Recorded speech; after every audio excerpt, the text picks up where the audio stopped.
అందరికీ నమస్కారం అండి. ఈరోజైతే పూజ విధానం, పూజ ఎందుకు చేసుకుంటారు, అసలు పూజ చేస్తేనే మంచిగా ఉంటుందా, పూజ చేసుకోకపోతే మంచిగా ఉండదా, వీటికి ఆన్సర్స్ అయితే చెప్పబోతున్నానండి. మనం పూజ చేసేటప్పుడు ఖచ్చితంగా ఈ 7 నియమాలు పాటించకపోతే మనమైతే ఇంకా అంతేనండి. సో ఈరోజైతే ఆ 7 విషయాలు ఏంటో మనమైతే తెలుసుకుందాము. ఖచ్చితంగా పాటించండి. అప్పుడు రిజల్ట్ లేకపోతే మీరే ఆలోచించండి. ఏమీ లేదండి. మనం రోజు పొద్దున్నే లేస్తాము. కొంతమంది బ్రాహ్మీ ముహూర్తంలో లేస్తారు. కొంతమంది నైట్ జాబ్ల వల్ల ఇంకా నైట్ నిద్ర ఉండదు కాబట్టి ఎర్లీ మార్నింగ్ అసలు లేవరు కదా. సో ఎలా అయినా సరే పూజ అసలు ఎందుకు చేసుకుంటాము, దేనికి చేసుకుంటాము, వాటన్నిటికీ ఈరోజు సమాధానం మీకే దొరుకుతుంది. చాలామంది కొంతమంది అయితే బ్రాహ్మీ ముహూర్తంలో లేవాలి, పూజ చేసుకోవాలి, సూర్యోదయానికి ముందే లేవాలి అని అంటూ ఉంటారు కదా. సో ఖచ్చితంగా లేస్తే మంచిదేనండి. కానీ నైట్ డ్యూటీలు చేసేవారు కూడా ఉంటారు కదా. సో వాళ్ళకైతే పాసిబుల్ కానట్టే కదా. అసలు పూజ ఎందుకు చేస్తామండి మనము? మన ఇంట్లో హాయిగా మనశ్శాంతిగా ఉండడానికి. మనం చేసామంటే చేసాంలే, దీపం పెట్టామంటే పెట్టాంలే అంతే అన్నట్టు కాదండి. 24 గంటల్లో ఆ 10 నిమిషాలైనా మనం దేవుడి దగ్గర ఉన్నప్పుడు ఆ దేవుని పైన దృష్టి పెట్టాలి కదా మరి. సో ఫస్ట్ విషయం వచ్చేసంటే మనమైతే శుభ్రత పాటించాలండి. మనం ఫస్ట్ ఆఫ్ ఆల్ మనం శరీరాన్ని శుభ్రం చేసుకోవాలి. అంటే స్నానం ఖచ్చితంగా ఆచరించాలి. స్నానం చేశాకే దీపారాధన చేయాలి. చాలామంది లేవగానే బ్రష్ చేయకుండానే కొంతమంది దేవుడి దగ్గరికి పోయి మనం దేవుని ముఖం చూడొద్దండి. లేవగానే దేవుడి ముఖం అస్సలు చూడకూడదు. రెండో విషయం వచ్చేసి మనమైతే పూజ చేస్తున్నప్పుడు నార్మల్గా పూజ గురించి ఆలోచించాలి. పూజ ఇక్కడ మనం దేవుడికి అలంకరించుకుంటూ, దేవునికి చేసుకుంటూ, మనం దేవుని మొక్కుకుంటూ వేరే ఎక్కడో ఆలోచించామనుకోండి, అది కరెక్ట్ కాదు కదా. మన మనసు మొత్తం హీనమైపోవాలి. ఆ దేవుడి దగ్గరే ఆ 5 నిమిషాలైనా సరే ఆ దేవుడి దగ్గరే హీనమైపోవాలి. చాలామంది ఏం చేస్తారంటే దేవుని మొక్కుకుంటూ మైండ్ ఆబ్సెంట్, బాడీ ప్రజెంట్ అన్నట్టుగా, బాడీ ఇక్కడ ఉన్న మన మైండ్ మొత్తం ఎక్కడో తిరుగుతూ ఉంటుంది కదా. సో సెకండ్ విషయం అయితే మీరు అస్సలు అలా చేయకండి. మూడో విషయం ఏంటి అంటే చాలామంది ఏదో మంత్రాలు 4 నేర్చుకొని ఇవి చదివేస్తే అయిపోతుందిలే అని చదువుతారు కదా. వాటి అర్థం తెలియకుండా మంత్రాలు చదవకండి. ఏదైనా సరే అంటే అది చిన్న వర్డైనా సరే దానికి మీనింగ్ ఏంటి అని తెలుసుకొని చదవండి. ఏం కాదు. లేకపోతే మీకు మంత్రాలే రాలేదనుకోండి, మీరు మనసులో మీ మనసు శుద్ధితో ఏదైనా సరే దేవుణ్ణి నేను ఇలా చేస్తున్నాను తండ్రి, ఏమైనా తప్పు ఉంటే క్షమించు అని మీరు మనసులో అనుకున్నా సరే, మనం మంచి మనసుతో దీపం పెట్టినా చాలండి. కానీ మంత్రాలు తెలియకుండా, వాటి అర్థం తెలియకుండా అయితే మంత్రాలు అసలు చదవకండి. ఫోర్త్ విషయానికి వచ్చేస్తే చాలామంది దీపం పెట్టేస్తారు, రోజు పూజ చేస్తుంటారు.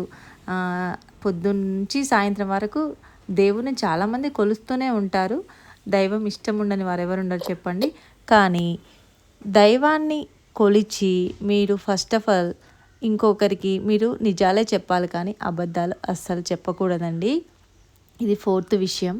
మనం ఏదో పూజ చేసి ఇంకా చేసాంలే దేవుడే చూసుకుంటాడు అన్నట్టుగా మనం అనుకొని మనం చేసే విషయాన్ని ఇంకో వేరేలాగా అబద్ధాలు అయితే అస్సలు చెప్పకూడదు. ఏదైనా సరే మనము మీరు పూజ చేసిన లాభం ఏముంది చెప్పండి. ఏదైనా సత్యమే పలకాలండి. అబద్ధాలు అయితే అస్సలు ఆడకూడదు. ఇది 4వ విషయం అండి. ఇంకో విషయానికి వస్తే చాలామంది 5వ విషయానికి వస్తే అసలు కొంతమంది పూజనే చేయరు. వీళ్ళు అసలు దేవుణ్ణే ఆరాధించరు. వీళ్ళకి ఇంత మంచి జరుగుతుంది, అసలు ఎన్ని డబ్బులు ఏడు దగ్గర నుంచి వస్తున్నాయి, అసలు ఏంటి వీళ్ళ సీక్రెట్ ఏంటి అని అనిపిస్తుంది కదా.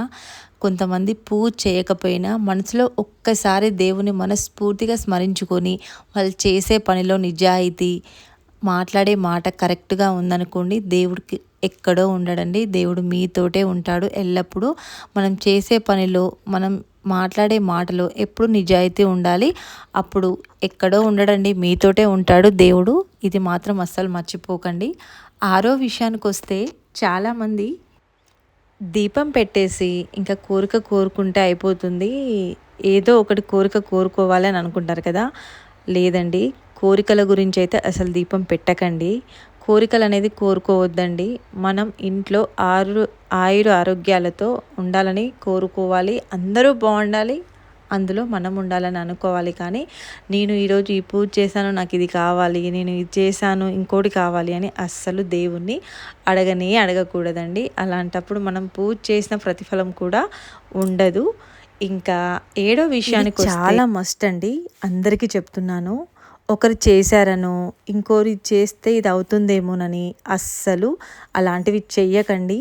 మీ నమ్మకంతో మీకు ఎలా చేయబుద్ధి అయితే ఆ దేవుని ఎలా ఆరాధిస్తారో నమ్మకంతో దృష్టి పెట్టి ఆరాధించండి. నమ్మకం లేకుండా ఈ దేవుని మొక్కితే ఇది అయిపోతుందా, ఈ దేవుని మొక్కితే ఇది అయిపోతుందా అని అస్సలు నమ్మకం లేకుండా పూజే చేయకండి. మీరు ఎంత చేసినా ప్రతిఫలం అయితే అస్సలు ఉండదండి. మీరు ఒక్క నిమిషమైనా సరే నమ్మకంతో కూర్చొని నమ్మకంతో దీపం పెట్టి చేయండి, అంతేనండి. ఇలాంటి విషయాలు మీరు పాటించారనుకోండి ఇంకా మీకైతే తిరిగే ఉండదండి. ఇవి పాటించండి చాలు. మీరు ఏదో పెద్ద పెద్ద పూజలు చేసి వీళ్ళు చేస్తున్నారు కదా నేను చేసేసేయాలి అన్న భావంతో అస్సలు చేయకండి. పూజ అనేది మనస్ఫూర్తిగా మనసు హాయిగా ఉండడానికి చేసుకుంటామండి.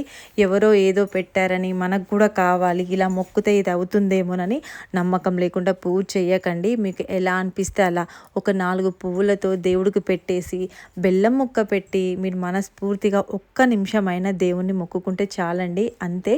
ఒక 2 నిమిషాలైనా సరే ఇష్టంగా నమ్మకంతో ఆ దేవుని ఆరాధించండి. ఏదైనా సరే నమ్మకంతోటే చేయండి.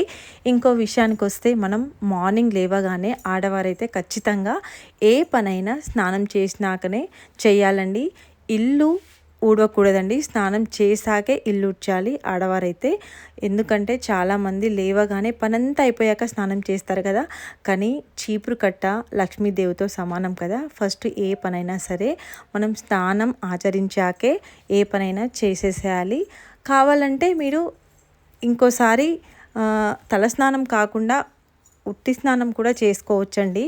మీరు అన్ని పనులు ఉంటాయి కదా, మళ్ళీ పనులు చేసి దీపం ఎలా పెట్టాలి అని అనుకుంటారు కదా, వాటన్నిటికి కూడా సమాధానాలు ఉంటాయండి. ఇంకా ముందు చాలా చెప్పబోతాను. బ్రాహ్మీ ముహూర్తంలో ఖచ్చితంగా లేవాలా, లేస్తేనే పనులు అవుతాయా, వాటన్నిటికీ సమాధానాలు అయితే చెప్పబోతున్నానండి.